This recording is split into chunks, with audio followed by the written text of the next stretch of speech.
Neighbors and friends tell me the victims, identified as Michele Wilson and her husband, they were working at this food truck in front of their home at the time of the attack. You can see here where police marked evidence here near the food truck. You can also see several bullet holes on the wall of the home where police say the shooting took place. They say Wilson was found injured here. The search is on for the man who shot a couple over a dozen times outside their home near 24th and Somerset. And surveillance video from a local business may help police find the suspect. This video was taken at 11:48 p.m., just before the shooting. You see a man wearing a mask and a hat walking towards the victim's house. At one point, he pulls out a gun he had hidden in a bag. Other video shows him walking down the street in front of the home, and you see several flashes of light that look like potentially gunshots. This was a good friends of mine, man. You know, it's sad that this happened. They was, hard-working people trying to make an honest dollar, selling their food. Police say they found 61-year-old Michele Wilson on her porch, shot in the neck and back. She died from those injuries. Her husband was also hit. He's at the hospital. Friends of the couple say they were working at the food truck parked in front of the home, a new business they started earlier this year. They were very nice people. Like everybody else trying to make a living and, trying to do the right thing. So it's really sad, and I'm really kind of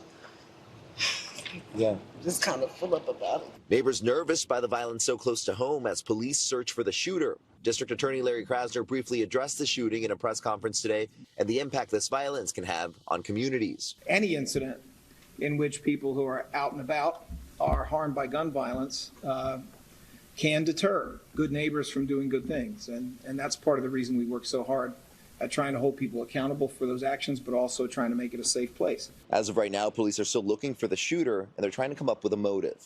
I'm Miguel Martinez-Valle, NBC 10 News. Violence like this impacts communities all across the city, and while homicide numbers are down, more still needs to be done.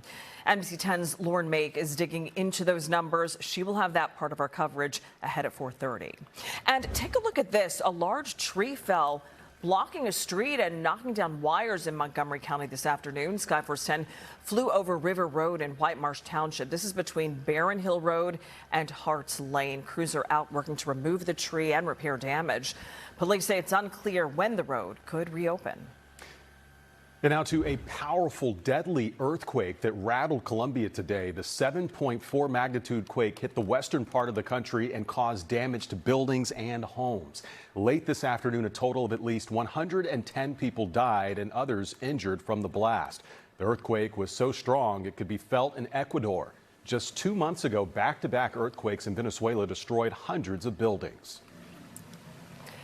His murder shook the country 30 years ago. Legendary rapper and actor Tupac Shakur was killed in a drive-by shooting in Las Vegas.